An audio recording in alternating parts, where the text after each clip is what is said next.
இயேசு கிறிஸ்துவின் நாமத்தினால் உங்களுக்கு என் அன்பின் நல்வாழ்த்துக்கள். நம்ம அன்பை பற்றி பார்த்து கொண்டிருக்கிறோம். நம்ம எப்படி அன்பாக இருக்கணும், எப்படி நம்ம அன்பு செலுத்தணும் சொல்லி இங்கே ஒரு வசனம் இருக்குது. 1 யோவான் 3ஆம் அதிகாரம் 18வது வசனம். என் பிள்ளைகளே, வசனத்தினாலும் நாவினாலும் அல்ல, கிரியினாலும் உண்மையினாலும் அன்பு கூற கடவும். அல்லேலூயா. வசனத்தினால, வெறும் வார்த்தையால், மனுஷனுடைய வார்த்தையாலே நாவினாலோ நம்ம என்ன பண்ண முடியாது, அன்பு செலுத்த முடியாது. நான் வெறும் வார்த்தையில் என்ன பண்ணுவோம், நம்ம வார்த்தையில் சொல்லிட்டு நாவில் சொல்லிட்டு நம்ம போய்கிட்டே இருப்போம். நான் உன்னை நேசிக்கிறேன், அன்பாக இருக்கிறேன் அப்படி சொல்லிட்டு.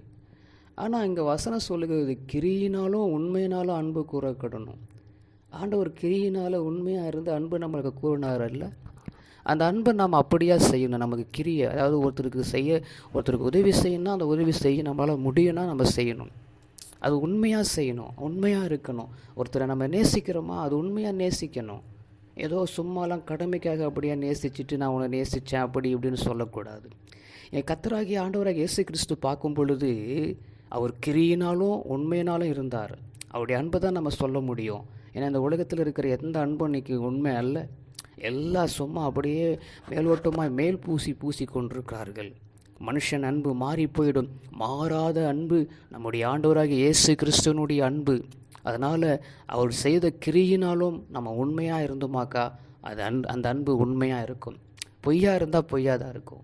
அப்படியா இந்த வார்த்தையின்படி கர்த்தர் நம்முடைய அன்பை நமக்கு இருக்க நம்முடைய வாழ்க்கையில் கற்றுக் கொடுப்பார். எங்களை கிருபையாக நேசிக்கிற எங்கள் அன்பே நல்ல தகப்பனே, வசனத்தினாலும் நாவினாலும் அல்ல, கிரியினாலும் உண்மையினாலும் அன்பாக இருக்க கடவுள்னு சொல்லி அப்படியே ஆண்டவர் இந்த வரப்போகிற நாட்களில் நாங்கள் ஆண்டவரை உண்மையிலும் ஆண்டவரை கிரியினாலும் உண்மையிலும் நாங்கள் இருக்க கிருபை செய்யும்படியாக ஸ்தோத்திரம்.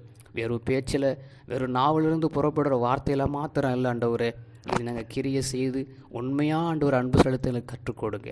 இயேசுவின் நாமத்தில் ஆமென்.